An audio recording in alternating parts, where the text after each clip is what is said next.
Hey, what's going on, people? It's Monday, September 7th, 2nd, Monday, September 2nd, 6:44 p.m. Mountain Time. It's Labor Day.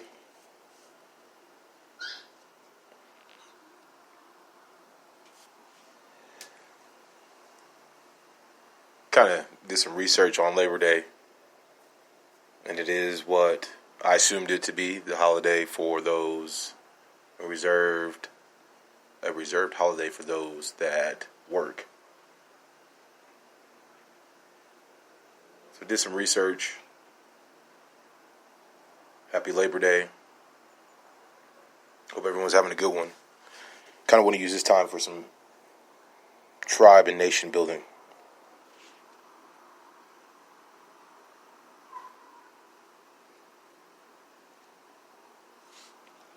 I think this is an important topic.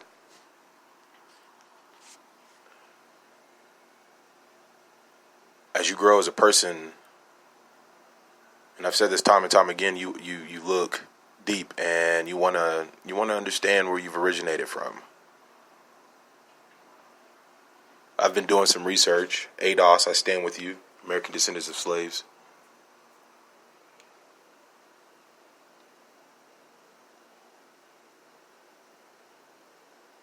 In terms of the moment that we have, as far as humanity, is so huge. The feedback's awesome. The networking is incredible. The people out in the world that share the same passion. 80s babies, we have a great opportunity right now. Baby boomers, things are looking great for your legacy. Now, before you shut me out, hear me out, please. Before you shut me off, hear me out. Regardless of the color of your skin, your culture,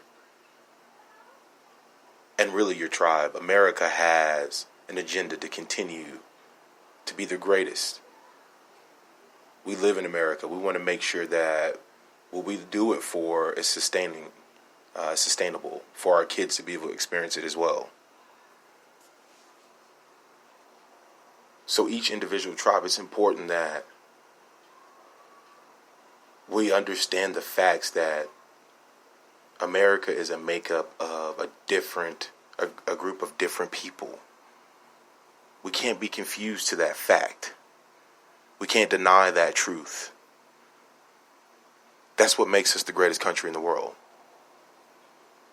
Us being able to coexist. We are a prime example of what humanity is capable of on a unconscious, subconscious level. There's been some struggle on development and continuing and looking at the brighter side of society. We really can't give in to being comfortable enough and knowing that the politicians are going to make things better for tomorrow.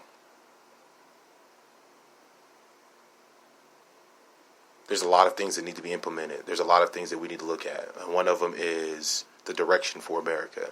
How do we make what we have done and the ones before us sustain? Do we want to sustain all that is bad? Do we want to sustain all that is good? What is bad for America as a whole? The only way that we're able to really identify that is if we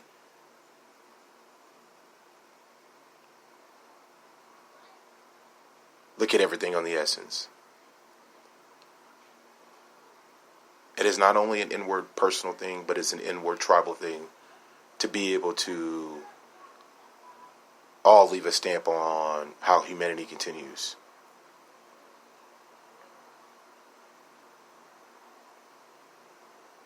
It may be important for me to do research on organizations and societies that may exist that already work in ways to take certain tribes in America and bring them to the table. We need to intensify that effort if it is happening now. If it's not, we need to start it.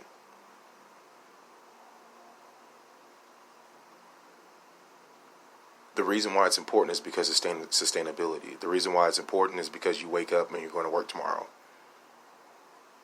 Put money in the bank. brush your teeth, looking clean, to pass that on, to enjoy it even more.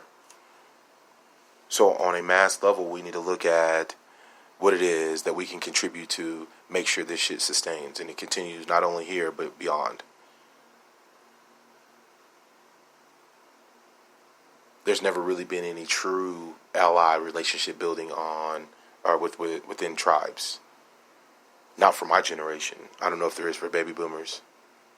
There might be some secret organization or society that conducts businesses on behalf of our own culture or our tribe, and we don't even know about it.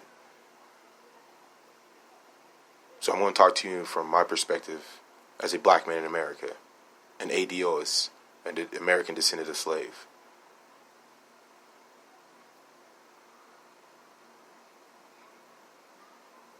Throughout history, you can look at the facts and see that we have come from a confused state of slavery being okay and accepted. For those that have the argument, well, you sold yourselves, there was a buyer. That buyer then held captive this person of a specific origin that for hundreds of years forced them into labor and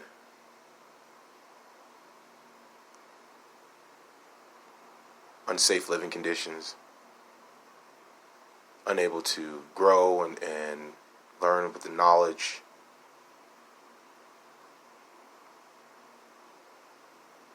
Little kids and people aren't meant to have conversations like this. These are bossmanship conversations. I don't care what color your skin is. You can't have a conversation in a role, possessed in a role, or with bitterness like this. You can't have a conversation like this being a bitter person. You cannot have a conversation under the role of a teacher or an educator. You have to be who you are. Who we are essentially are people that will not reject truth. We understand it, we know what it is once we hear it and we see it and look at the facts. You have to strip yourself clean from what you think you know and really look at facts.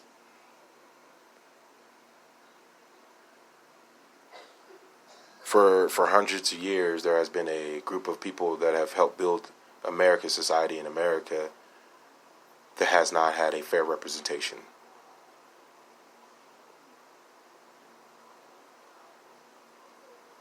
I don't know about your tribe. I don't know about any other, the Caucasian white tribe, the Mexican. I don't know about what you feel like may need to be altered. If you feel like your tribe is running smoothly, great. I'm talking on my experience from what I know. And when you look at the facts, you'll see to where things have been just covered up, essentially. Hope to be forgotten.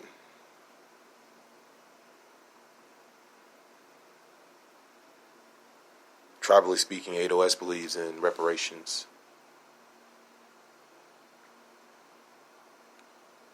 When you look at the facts, I'll let you decide on that. But in terms of that being honored, in terms of that coming to fruition, ADOS has to be in position to be able to maximize and sustain its mark on history. Not to be known for slavery, but to be known for greater. That takes a lot of looking within people.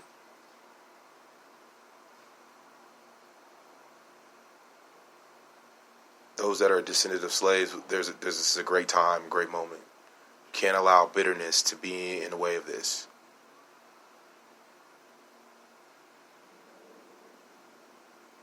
With an oppressed mindset,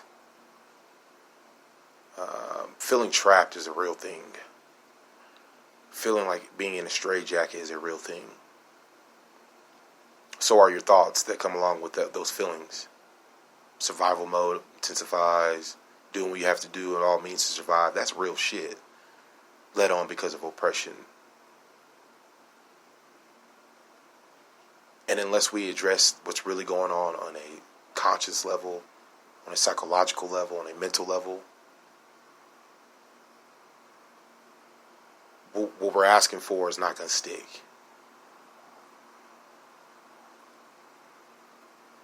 Not only are we wanting for oppression, or excuse me, not only are we wanting reparations, but what are we gonna do with that? What is that gonna look like? How are you gonna build up away from that oppressive mindset?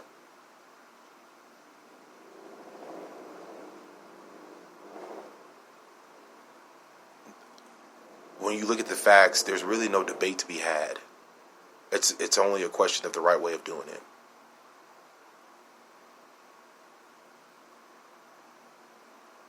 ADOS, American Descendants of Slaves, is nothing that one person created. The slaves created a descendants of slaves. What are our mindsets like? What are our hearts like? What are our visions like? Why is coming together one of the biggest issues? And who's keeping us apart if it's not us?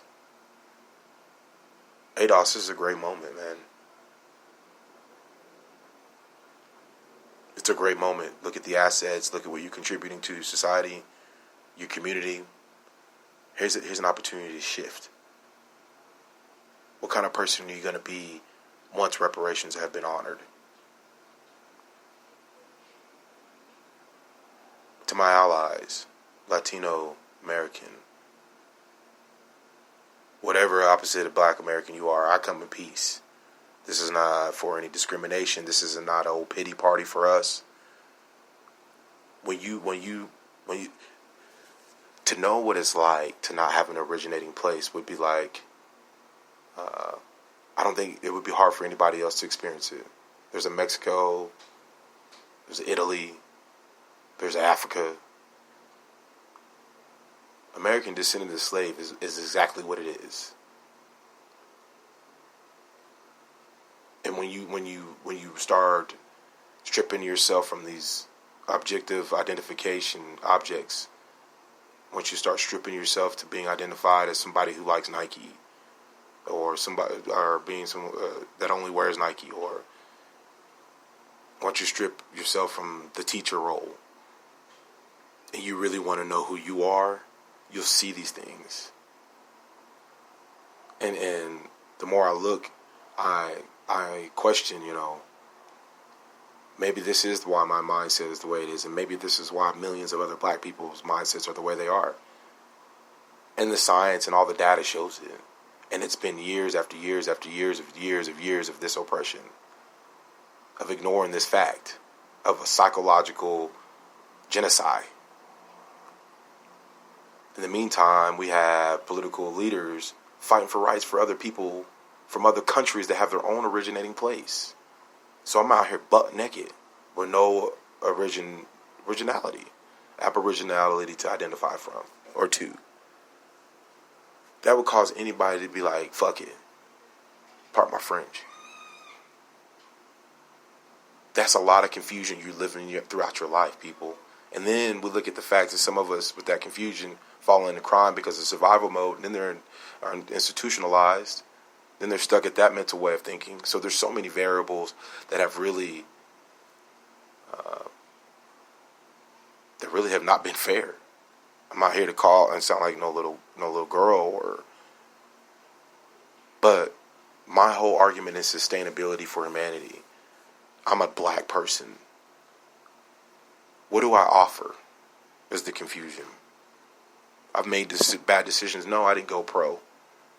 I didn't have the support that most people would have, that a lot of Black people have died for. I didn't have that opportunity because of lack of and being impoverished. All I've had was support to because of that lack of opportunity.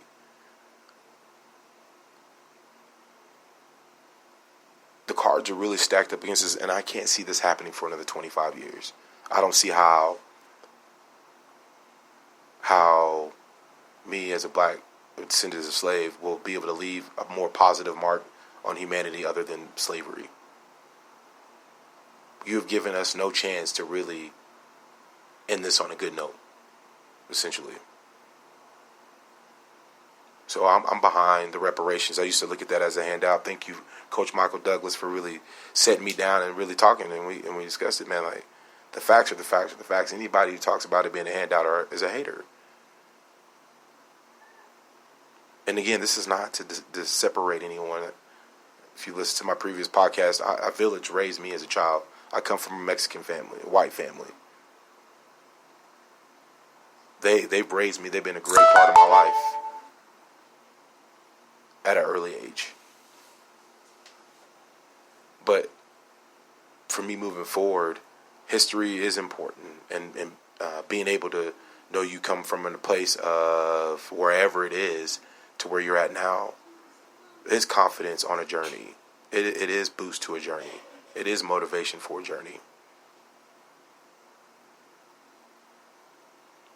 You know, thanks to technology, things are being brought out for people to be able to look. But it takes a boss to look. I'm out.